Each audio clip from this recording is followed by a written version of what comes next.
Hello again from me, Ben at Ponticulus Design. In this next video of the series, we're just going to go through the planning and preparations that we can put in place to undertake this project of painting and building the mathematical bridge model kit, and in fact any other model. So if you're not a modelist and you need help preparing the tools and the paints and even the workstation that you're going to use, then this is the video for you.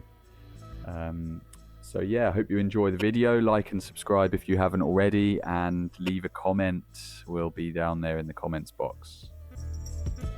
Preparation is key to any project. Firstly, you've got to get your head round what you're actually doing, gather any tools together you might need, and then also materials as well. But also it's really important to keep clean, especially if you're in an indoor workspace like me. And so here's a quick brief breakdown of what I did to prepare for this particular project.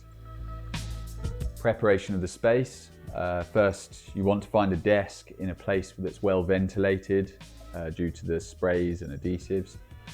You could either use active ventilation systems if you have them in a workshop, or windows, a room with lots of windows which you can open. Even you could go onto a porch if it's undercover, or a veranda or conservatory, as long as it's not too windy. Once you've found your space, you're going to want to just put a sacrificial layer on your table. I've got a piece of plywood here, but you can also use cardboard from a recent delivery or a cloth. This just helps keep things clean. The ply stops scratches if you end up going through with a knife or whatever. But also keeping drips off the actual furniture. Even if it's an old table, it's worth taking care of it. So now that you've got your space set up, you want to get your tools and materials together so you can undertake the project.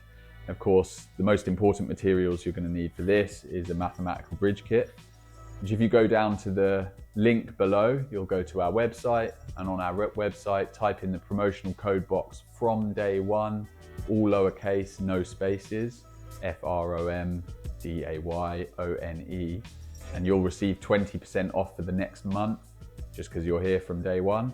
And if you know anybody who might want one, make sure you share it to them so they can pick one up as well.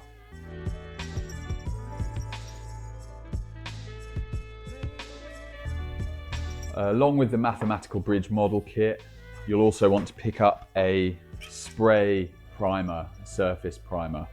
This is a spray one that I picked up. It's a grey, and grey is really good because it's not too dark that you have to overpower a dark undercoat. It's also not too light that shows through too. So pick up one of those. Once you've got those, then we want our paints. I've got a small selection of paints, about 7 here, and we're going to range from dark browns, yellows to show up the sort of scuffs on the wood and the older parts, and then even greens where we're going to show the organic matter that's grown on such a historic bridge.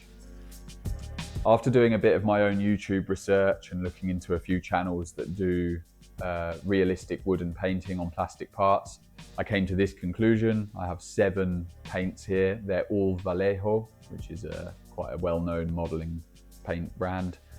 The first one we have is Panzer Aces 315 Light Mud. We then have Panzer Aces 330, which is Highlight Russian Tank Crew. We've got Panzer Aces 327 Italian Tank Crew. And then we have Model Color Smoke. That's another, it's still Vallejo, but the range is called Model Color. And then Smoke, that's a darker brown. We've then got Model Color Iraqi Sand, which is like a yellow, pale yellow. And then we've got Pale Sand, also on the Model Color range. And then Burnt Umber, which is on the Model Air range. So that's our little selection there.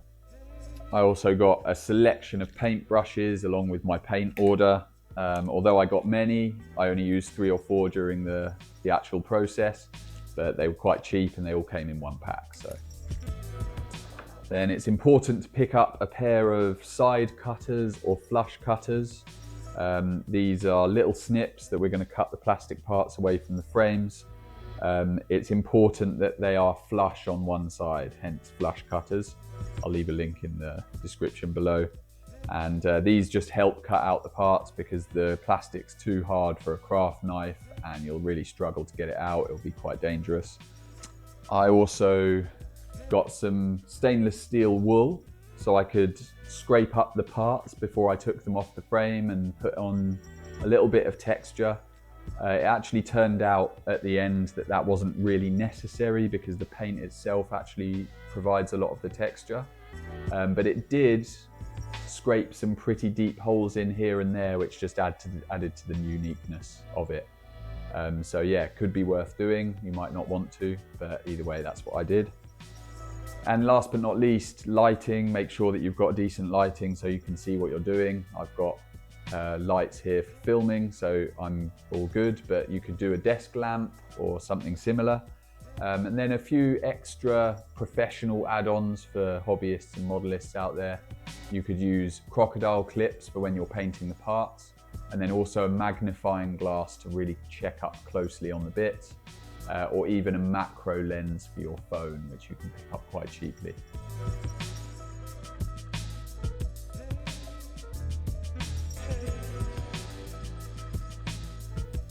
Thanks for watching, hope you've enjoyed, and make sure you get all of those bits together so you can join me on the journey of painting the mathematical bridge and going even further into making a diorama over the coming weeks and months.